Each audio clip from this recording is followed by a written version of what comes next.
So for those of you who don't know, phytic acid, also known as phytate, is a substance, or it's kind of like a compound that's found in the plant seeds. Now, some examples of phytic acid foods are your nuts, your grains, legumes. All of these have a phytic acid. So it's a powerful antioxidant. Phytic acid has a unique chelating ability, which is often maligned. And so it can earn a less than stellar classification as an anti-nutrient. But there are many researchers that consider phytic acid's ability to bind with minerals, this chelation process, as its most powerful asset. I know I'm telling you something different than what you've heard out there, but just hang in there. Now, many people are going to assert that we can't even digest phytic acid, making it even less desirable substance to have in our food. So what's the truth? And do we need to worry about it, really?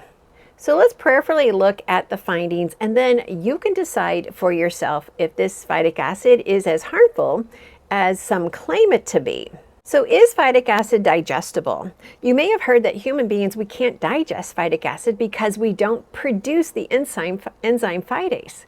Well, because of this misconception, many people believe that the only way we can or should eat grains is to soak, sprout, and ferment them.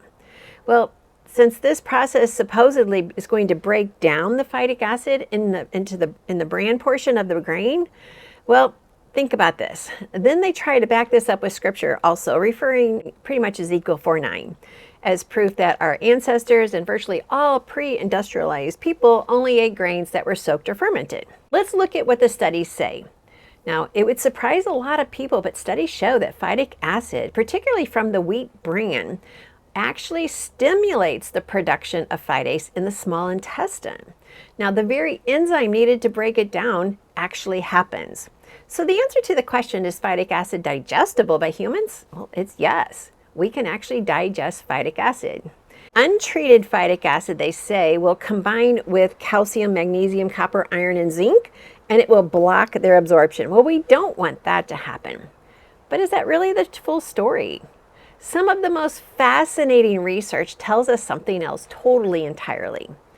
In the book Diet for the Atomic Age by author Sarah Shannon, she asserts that it's actually due to its unique mineral binding properties that phytic acid can actually protect against heavy metal toxicity and radiation damage. Well, how?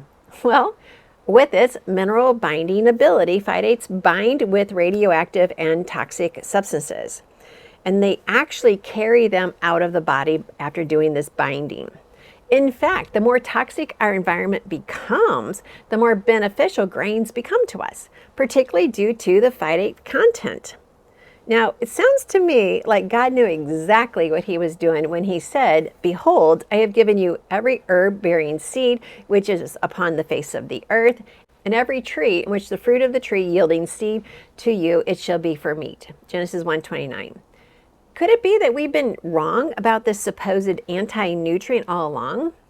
Struggling with cravings, fatigue, or confusion about your health? You're not alone. But you don't have to stay stuck. Get the free Bible Health ebook and discover 7 powerful steps to real, lasting transformation God's way. Break emotional eating. Learn what truly satisfies. Align your health with God's truth. This is your breakthrough.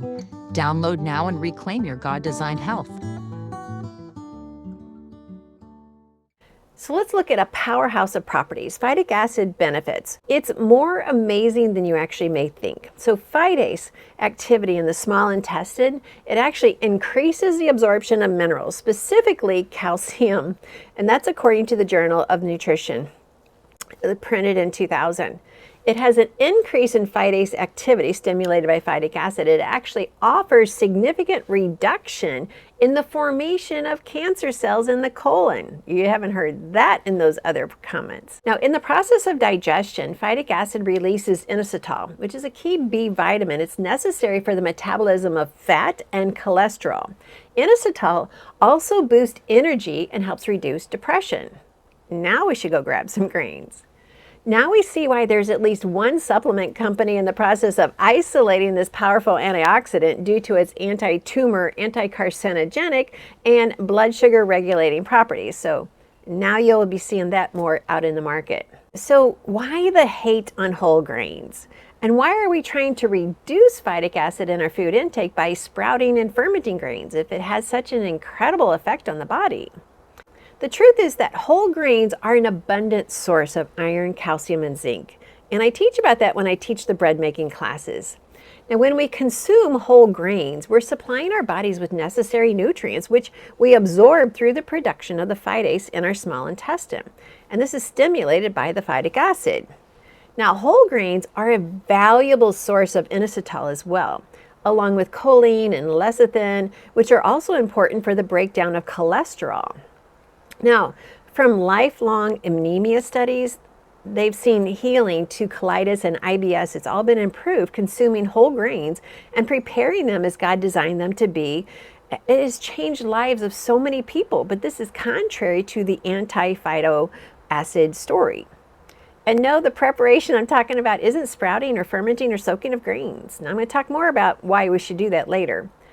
The process I'm referring to is just the process of grinding whole grains yourself and making real bread. Real bread is God's life-giving provision. It's no secret that the grocery stores today are filled with denatured, processed grain products, and they will destroy the microbiome. In fact, bread is one of the most altered foods that we have. No matter how healthy or whole it claims to be on the label, the bread you find at the grocery store is a far cry from pure, safe, and nutritious bread that God intended for us to eat. The only way to ensure that we are getting the health benefits and the life-giving effects of freshly milled bread is actually to make it ourselves. And that's why we're so emphatic to teach you how to do that. And you'll save a lot of money on your grocery bill. In fact, I just recommend getting your hands on your own grain mill so that you can begin learning how to grind your own grains right away. Now, after all, organic whole grains are not genetically modified. Now, if you have a trusted source where you can get your grain, and I'll put a link to my blog down below where you can actually check out the different companies, it's practically a perfect food, rich in nutrients and minerals and other health-supporting properties. So is it any wonder then that Jesus referred to himself as the bread of life in John 6:35? Bread has always meant to be life-giving, not feared or reviled as many people treat it today. Which brings us to the question of sprouted bread. Is it everything that it's purported to be? Did our ancestors only eat soaked and fermented, sprouted, like many people claim? People have been soaking and sprouting their grains for a long time. Now, while ancient cultures did indeed eat fermented food, including bread, nothing is suggested historically that this was the only way they consumed their grains. In fact, fermenting grains had more to do with the preservation.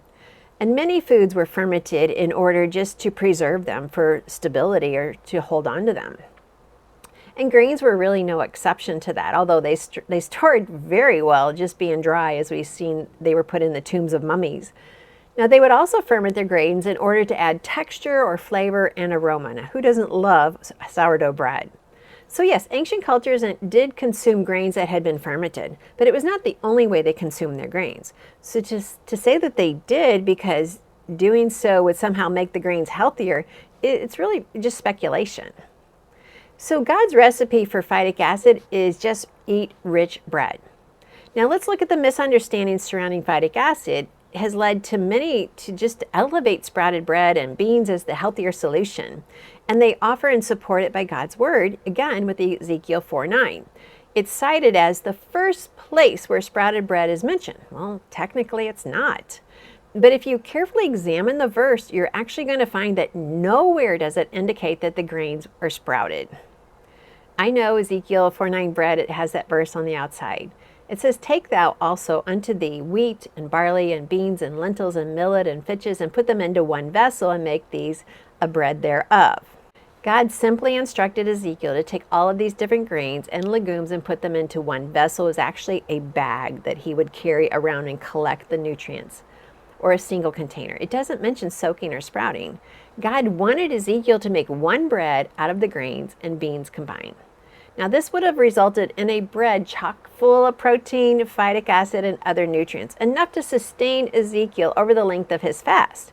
In fact, had Ezekiel sprouted the grains and the beans first, the bread would have actually had less protein, which wouldn't have been ideal as he was about to embark on a 400-day fast. All right, so where does that leave us? If we know that there's no reason to fear phytic acid foods, which we've already clarified that, and we know there's no biblical evidence that people only ate soaked and fermented grains, why sprout bread? Well, if you look at the health benefits, you can decide for yourself if sprouted bread is the fit for you.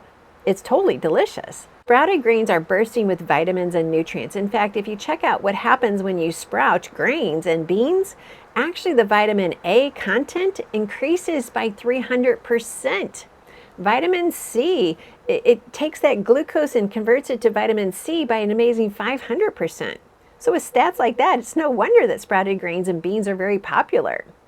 Another benefit to sprouted bread is that it can be more easily tolerated by people who have a gluten sensitivity. But should it take the place of whole grains? And is it somehow superior to whole organic grains and non-sprouted? Well, nothing in the word, scripture, suggests that that's true. And if we set aside the trumped up fears about phytic acid, then nothing in the nutritional world should either. In fact, the whole reason why health and wellness writers today, they decry the benefits of consuming whole grains in favor of sprouted, they say if you soak your grains, you can denature and reduce the phytic acid in the grain. But do you know how much phytic acid is actually broken down in an overnight soak? It's just 10%. This is nowhere near enough to make a significant difference. And it pokes quite a lot of large holes in the argument for soaked and fermented grains, somehow being superior for us. Well, the bottom line is this. Soaked, sprouted, fermented grains are very nutritious, and they're delicious. Do you always have to do it that way? No, you don't. There's a whole list of benefits to just eating whole grains.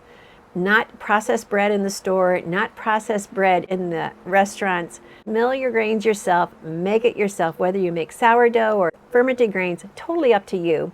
But don't do it out of fear. Do it out of because you like the flavor, you want the increased nutritional benefit. Thanks for letting me share this answer with you. I hope it has helped you to not be in fear, to enjoy the foods God's given you, and to always recognize He is our all provider. And if you haven't already, please check out the Bible Diet Collection. We have put together 7 of the most popular courses and priced it well below even what one of those courses cost. So we've put together the Treasures of Healthy Living, the 40-Day Transformation, the Daniel Fast, the Nutrition Assessment, which most of you didn't even know existed. It answers 350 of your questions that you want to ask your doctor, but he never has time to listen to. We answer it in that course. Be sure and check out thebibleddietcollection.com. See how you like all of that collection of courses. You can take those courses at your own pace, learn so much about your health, plus do the Bible study at the same time. Oh, we have put together so much for you. I'm so excited to offer this to you. All right, well, thanks for letting me share with you God's recipe for excellent health. Until next time, remember, God loves you. He loves you with an amazing, everlasting love. He's loved you from the moment of conception, and He created you just as you were at that moment of birth for a special purpose. Until next time, please share this video with 3 of your friends and be sure and hit like, subscribe, and the bell so we can stay connected as the Biblical Nutritionist family. Struggling with cravings, fatigue, or confusion about your health? You're not alone. But you don't have to stay stuck. Get the free Bible Health ebook and discover 7 powerful steps to real, lasting transformation God's way. Break emotional eating. Learn what truly satisfies. Align your health with God's truth. This is your breakthrough. Download now and reclaim your God-designed health. Are you ready to have more fun in life and not be plagued with sickness and tiredness? Are you ready to take back your health and the health of your family? There is nothing more refreshing than seeing your health be transformed and not just temporary. Let's make your health a living transformation. Therefore, at the Reclaim Retreat, we see transformations happen as soon as you arrive at this anointed place, a sacred space where God is at work and you can truly rest in His presence. Join a community of like-minded individuals ready to reclaim their health, their joy, and their God-given purpose. Come be refreshed. Be renewed. Be transformed. Spots are limited, save yours today and reclaim what God has already promised you.